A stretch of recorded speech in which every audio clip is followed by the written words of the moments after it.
Hi ನಮಸ್ತೆ, ಆಹಾರ ಬುತ್ತಿಗೆ ಸ್ವಾಗತ. ಇವತ್ತೊಂದು ನಾನು ಕುಕ್ಕರಲ್ಲಿ ಸಿಂಪಲ್ಲಾಗಿ ಚಿಕನ್ ಸಾಂಬಾರು ಮಾಡೋದು ತೋರಿಸ್ತೀನಿ ನೋಡಿ. ಈ ಥರ ಸಾಂಬಾರು ಕುಕ್ಕರಲ್ಲೇ ಮಾಡ್ಕೊಳ್ಳಿ, ತುಂಬ ಚೆನ್ನಾಗಿರುತ್ತೆ. ಯಾಕಂದರೆ ಇದು ಮಾಡಿ ನೋಡಿ ಒಂದ್ಸತಿ, ಪಾತ್ರೆಯಲ್ಲಾದರೆ ಲೇಟ್ ಆಗುತ್ತೆ. 10 ನಿಮಿಷದಲ್ಲೇ ಇದು ಚಿಕನ್ ರೆಡಿ ಆಗುತ್ತೆ. ನಾನು ಇದನ್ನು ಹೇಗೆ ಮಾಡೋದಂತೆ ತೋರಿಸ್ತೀನಿ, ಬನ್ನಿ. ಚಿಕನ್ ಸಾಂಬಾರು ಮಾಡೋಕ್ಕೆ ಏನೇನು ಬೇಕಂತ ನೋಡ್ಕೊಳ್ಳೋಣ. ಅರ್ಧ kg ಚಿಕನ್ನು, ಕೊತ್ತಂಬರಿ ಸೊಪ್ಪು ಸ್ವಲ್ಪ, ಪುದೀನ ಸ್ವಲ್ಪ, ಅರ್ಧ ಇಂಚು ಶುಂಠಿ, 1 ಗೆಡ್ಡೆ ಬೆಳ್ಳುಳ್ಳಿ, 1 ಈರುಳ್ಳಿ, 2 ಟೊಮೊಟೊ, ಕಾಯಿ ಸ್ವಲ್ಪ. ಕಾಯಿ ಜಾಸ್ತಿ ಹಾಕೋಬಾರ್ದು, ಟೇಸ್ಟ್ ಇರೋಲ್ಲ. ಹೇಗೆ ಮಾಡೋದಂತೆ ತೋರಿಸ್ತೀನಿ ನೋಡಿ. ಇವಾಗ ಒಂದು ಬಾಣಲಿ ಇಟ್ಕೋಬೇಕು. ಅದು ಸ್ವಲ್ಪ ನಾವು ಮಸಾಲೆಗಳು ಹುರ್ಕೊಳ್ಳೋದು ತೋರಿಸ್ತೀನಿ. 1 ಸ್ಪೂನು ಎಣ್ಣೆ. ಆವಾಗಲೇ ನಾನು 1 ಈರುಳ್ಳಿ ತೋರಿಸಿದ್ನಲ್ವ, ಅರ್ಧ ಈರುಳ್ಳಿ ಕಟ್ ಮಾಡ್ಕೋಬೇಕು. ಈ ಥರ ಹುರ್ಕೋಬೇಕು ನೋಡಿ. 1 ಏಲಕ್ಕಿ, 1 4 ಮೆಣಸು, 1 3 ಲವಂಗ, 1 2 ಚಕ್ಕೆ ಪೀಸು ಹಾಕ್ಬಿಟ್ಟು ನಾವು ಇವೆಲ್ಲ ಇವಾಗ ಅರ್ಧ ಇಂಚು ಶುಂಠಿ, 1 ಗೆಡ್ಡೆ ಬೆಳ್ಳುಳ್ಳಿ. ಮೇನ್ ಏನಂದರೆ ಇದಕ್ಕೆ ಜಾಸ್ತಿ ಕಾಯಿ ಹಾಕಬಾರ್ದು, ಜಾಸ್ತಿ ಶುಂಠಿ ಹಾಕಬಾರ್ದು. ಸ್ವಲ್ಪ ಇದು ಈ ಥರ ಡ್ರೈ ಮಾಡ್ಕೋಬೇಕು. ಯಾಕಂದರೆ ನೀವು ಹುರಿದು ಹಾಕಿದರೆ ತುಂಬ ಚೆನ್ನಾಗಿರುತ್ತೆ. ಇವಾಗ ಸ್ವಲ್ಪ ಟೊಮೊಟೊ ನೋಡಿ, ಸ್ವಲ್ಪ ಟೊಮೊಟೊ, ಈರುಳ್ಳಿ, ಶುಂಠಿ, ಬೆಳ್ಳುಳ್ಳಿ ಎಲ್ಲ ಸ್ವಲ್ಪ ಮೆತ್ತಗಾಗಬೇಕು. ಕೊತ್ತಂಬರಿ ಹಾಕ್ಬಿಟ್ಟು ಸ್ವಲ್ಪ ಈ ಥರ ಚೆನ್ನಾಗಿ ರೋಸ್ಟ್ ಮಾಡ್ಕೊಂಡು ಸಾಂಬಾರು ಮಾಡಿ ನೋಡಿ. ಎಷ್ಟು ಗಮ್ ಅನ್ನುತ್ತೆ, ತುಂಬ ಚೆನ್ನಾಗಿರುತ್ತೆ, ಬೇಗನೂ ಆಗುತ್ತೆ. ಇವಾಗ ಲಾಸ್ಟಿಗೆ ಕಾಯಿ ಸ್ವಲ್ಪ ಇದರಲ್ಲಿ ಹಾಕ್ಬಿಟ್ಟು ಈ ಥರ ಮಿಕ್ಸಿ ಮಾಡ್ಕೋಬೇಕು. ಕಾಯಿ ಜಾಸ್ತಿ ಹಾಕೋಕ್ಕೆ ಹೋಗಬೇಡಿ. ಹಸಿ ಶುಂಠಿನೂ ಕಾಯಿ ಕಮ್ಮಿ ಹಾಕಿ ಸಾಂಬಾರು ಮಾಡಿ ನೋಡಿ, ನೀವು ಎಷ್ಟು ಟೇಸ್ಟ್ ಇರುತ್ತಂತ ನಿಮಗೆ ಗೊತ್ತಾಗುತ್ತೆ. ಇವಾಗ ಇದು ರೆಡಿಯಾಗಿದೆ. ನೆಕ್ಸ್ಟ್ ಏನು ಮಾಡೋದ ನೋಡಿ. ಕುಕ್ಕರ್ ಇಟ್ಕೋಬೇಕು. ಸ್ವಲ್ಪ ಎಣ್ಣೆ, 1 2 ಸ್ಪೂನ್, ಯಾಕಂದರೆ ಆವಾಗಲೇ ನಾವು ಹಾಕಿ ಹುರಿದಿದ್ದೀವಲ್ವ, ಅದಕ್ಕೆ 2 ಸ್ಪೂನ್ ಎಣ್ಣೆ. ಅರ್ಧ ಈರುಳ್ಳಿ ನಾವು ಹುರಿಯೋಕ್ಕೆ ಹಾಕಿದ್ವಿ, ಅರ್ಧ ಈರುಳ್ಳಿ ಒಗ್ಗರಣೆಗೆ ಹಾಕೋದು. ಸ್ವಲ್ಪ ಒಗ್ಗರಣೆ ಆಗಿ ಸ್ವಲ್ಪ ಚಿಕನ್ನು ಹಾಕ್ಬಿಟ್ಟು ತೋರಿಸ್ತೀನಿ. ಯಾಕಂದರೆ ಇದು ಹಸಿ ರುಬ್ಬು ಹಾಕಿದ್ರೆ ಟೇಸ್ಟ್ ಇರೋಲ್ಲ. ಸ್ವಲ್ಪ ಈ ಥರ ನೀವೆಲ್ಲ ಇದು ಈರುಳ್ಳಿ, ಬೆಳ್ಳುಳ್ಳಿ, ಟೊಮೊಟೊ ಚೆನ್ನಾಗಿ ಸ್ವಲ್ಪ ರೋಸ್ಟ್ ಮಾಡಿಕೊಂಡು ರುಬ್ಬು ಹಾಕಿ ನೋಡಿ ಹೇಗಿರುತ್ತೆ ಅಂತ. ಸಾಂಬಾರು ತುಂಬ ಚೆನ್ನಾಗಿರುತ್ತೆ. ಇದನ್ನು ಸ್ವಲ್ಪ ನೀವು ಟ್ರೈ ಮಾಡಿ ನೋಡಿ. ಇವಾಗ ಆಗಿದೆ. 1 2 ಎಸಳು ಕರಿಬೇವು ಹಾಕಿದ್ರೆ ಅದು ಘಮನೇ ಬೇರೆ ಸೂಪರಾಗಿರುತ್ತೆ. ಇವಾಗ ಚಿಕನ್ ಹಾಕೋದು.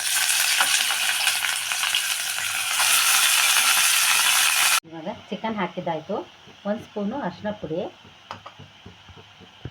1 ಸ್ಪೂನು ಉಪ್ಪು ಹಾಕಿಬಿಟ್ಟು ಸ್ವಲ್ಪ ಇದನ್ನ ಈ ಥರ ತಿರುಗಿಬಿಟ್ಟು ಒಂದು 5 ನಿಮಿಷ ಇದನ್ನ ಬೇಯಕ್ಕೆ ಬಿಟ್ಟು ನಾವು ಇದಕ್ಕೆ ಮಸಾಲೆ ರುಬ್ಕೊಂಬರೋಣ, ಬನ್ನಿ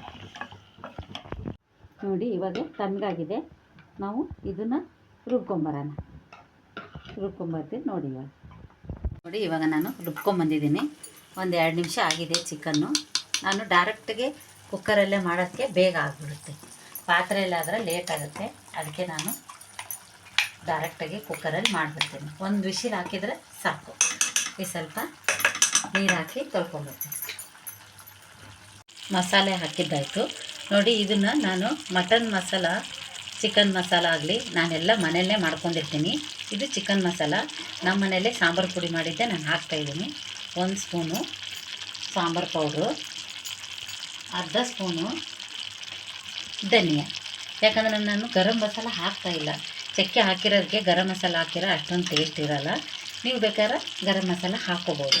ಇದೊಂದು ಸತಿ ಈ ಥರ ತಿರುಗಿಬಿಟ್ಟು ನಾನು ಆವಾಗಲೇ ಜಾರ್ ತೊಳೆದಿರೋದು ನೀರು ಇರುತ್ತಲ್ವ, ಆ ನೀರು ಹಾಕ್ಬಿಟ್ಟು ನಾನು ಸಾಂಬಾರು ಎಷ್ಟು ಬೇಕಂತ ತೋರಿಸ್ತೀನಿ.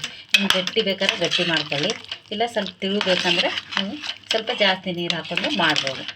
ಇಷ್ಟೇ ಸಿಂಪಲ್ ನೋಡಿ. ಈ ಥರ ತಿರುಗಿಬಿಟ್ಟು ನಾನು ಆವಾಗಲೇ ಜಾರ್ ತೊಳೆದಿರೋದು ನೀರಿತ್ತು, ನಾನು ಇವಾಗ ನೀರು ಹಾಕ್ಕೊತೀನಿ. ಇವತ್ತು ಭಾನುವಾರ ಅಲ್ವಾ, ಭಾನುವಾರಕ್ಕೋಸ್ಕರ ಚಿಕನ್ ಬೇಕೇ ಬೇಕು. ಭಾನುವಾರೇ ಅನಿಸಲ್ಲ, ಅದಕ್ಕೆ ನಾನು ಒಂದು ಸಿಂಪಲ್ಲಾಗಿ ಚಿಕನ್ ಸಾಂಬಾರು ಮಾಡಿ ತೋರಿಸ್ತಾಯಿದ್ದೀನಿ ನೋಡಿ ಯಾವ ಥರ ಆಗುತ್ತಂತ. ನಿಮ್ಗೆ ಈ ಥರ ಗಟ್ಟಿ ಬೇಕಂದ್ರೆ ಗಟ್ಟಿ ಮಾಡ್ಕೊಳ್ಳಿ, ಇಲ್ಲ ಅಂದರೆ ಸ್ವಲ್ಪ ತೆಳ್ಳಗೆ ಬೇಕಾದ್ರೆ ತೆಳ್ಳಗೆ ಮಾಡ್ಕೊಳ್ಳಿ. ನಾನಿನ್ನೂ ಸ್ವಲ್ಪ ನೀರು ಹಾಕ್ಕೊತೀನಿ. ಚಪಾತಿಗೆ ಮುದ್ದೆಗೆ ಬೇಕಂತ ತುಂಬ ಗಟ್ಟಿ ಮಾಡ್ತಾಯಿಲ್ಲ, ನಾನಿನ್ನೂ ಸ್ವಲ್ಪ ನೀರು ಹಾಕ್ಕೊತಾಯಿದ್ದೀನಿ ನೋಡಿ. ನಿಮಗೆ ಗಟ್ಟಿ ಬೇಕಂದ್ರೆ ನೀವು ಗಟ್ಟಿ ಮಾಡ್ಕೊಳ್ಳಿ. ನಾನು ಸ್ವಲ್ಪ ಜಾಸ್ತಿ ನೀರು ಹಾಕ್ಕೊಂಡಿದ್ದೀನಿ. ಸ್ವಲ್ಪ ಇದಕ್ಕೆ ಉಪ್ಪು ಖಾರ ನೋಡಿಬಿಟ್ಟು ನನಗೆ ಸ್ವಲ್ಪ ಉಪ್ಪು ಕಡಿಮೆ ಅನಿಸುತ್ತೆ, ಅದಕ್ಕೆ ಸ್ವಲ್ಪ ಉಪ್ಪು ಹಾಕ್ತಾಯಿದ್ದೀನಿ. ಹಾಕ್ಬಿಟ್ಟು ಇವಾಗ ಇದನ್ನೇನು ಕುದಿ ಬರಬೇಕಂತಿಲ್ಲ. ನೀವು ಇವಾಗ ಮುಚ್ಚಿಬಿಡ್ಬೋದು. ಇವಾಗ ಮುಚ್ಚೋಣ. ಆ ನಂತರ ನಾನು ತೆಗೆದು ತೋರಿಸ್ತೀನಿ. ಒಂದೇ ವಿಜಿಲ್ ಸಾಕು, ಜಾಸ್ತಿನೂ 2-3 ಹೊಡಿಸ್ಬಾರ್ದು. 1 ವಿಸಿಲ್ ಸಾಕು. ಚಿಕನ್, ಮಟನ್ ಆದರೆ 2 ವಿಸಿಲ್ ಹೊಡಿಸಿ. ಇವಾಗ ಕುಕ್ಕರ್ ಓಪನ್ ಮಾಡ್ತೀನಿ. ಇವಾಗ ರೆಡಿ ನೋಡಿ ಯಾವ ಥರ ಆಗಿದೆ ಅಂತೆ. ಇದು ಎಷ್ಟು ಚೆನ್ನಾಗಾಗಿದೆ ನೋಡಿ. ಇವಾಗ ಇದು ರೆಡಿಯಾಗಿದೆ. ನಾನು ಸರ್ವಿಂಗ್ ಬೌಲಲ್ಲಿ ಸರ್ವ್ ಮಾಡಿ ತೋರಿಸ್ತೀನಿ. ಇದು ಒಂದು ಸತಿ ನೀವು ಟ್ರೈ ಮಾಡಿ ನೋಡಿ. ಸ್ವಲ್ಪ ಕಾಯಿ ಕಮ್ಮಿ, ಶುಂಠಿ ಕಮ್ಮಿ ಹಾಕಿ ಚೆನ್ನಾಗಿ ಮಾಡ್ಕೊಂಡು ನೋಡಿ. ಇವತ್ತು ಸಂಡೇ ಇರೋದಕ್ಕೆ ನಾನು ಮಾಡಿದ್ದೀನಿ. ನೀವು ಸಂಡೇ ಸ್ಪೆಷಲು ಮಾಡ್ಕೊಂಡು ತಿಂದುಬಿಟ್ಟು ಕಮೆಂಟ್ ಮಾಡಿ. ನೋಡಿ ರೆಡಿಯಾಗಿದೆ. ನಾನು ಸ್ವಲ್ಪ ಕೊತ್ತಂಬರಿ ಸೊಪ್ಪು ಹಾಕ್ಕೊಂಡಿದ್ದೀನಿ. ನೀವು ಚಪಾತಿನೋ, ಮುದ್ದಿನೋ, ಜೋಳದ ರೊಟ್ಟಿನೋ, ಅಕ್ಕಿ ರೊಟ್ಟಿನೋ ಎಲ್ಲರ ಜೊತೆಗೆ ತಿಂದರೂ ಚೆನ್ನಾಗಿರುತ್ತೆ. ಯಾವುದಾದ್ರೂ ಇವತ್ತು ಸಂಡೇ ಸ್ಪೆಷಲ್ಲು ಮಾಡ್ಕೊಂಡು ತಿನ್ನಿ. ಇದು ತುಂಬ ಚೆನ್ನಾಗಿರುತ್ತೆ ಚಿಕನ್ ಸಾಂಬಾರು. ಒಂದು ಸತಿ ಕುಕ್ಕರಲ್ಲಿ ಟ್ರೈ ಮಾಡಿ ನೋಡಿ. ನಿಮಗಿದು ಇಷ್ಟ ಆದಲ್ಲಿ ಲೈಕ್ ಮಾಡಿ, ಶೇರ್ ಮಾಡಿ, ಸಬ್ಸ್ಕ್ರೈಬ್ ಮಾಡಿ. ನಮಸ್ತೆ.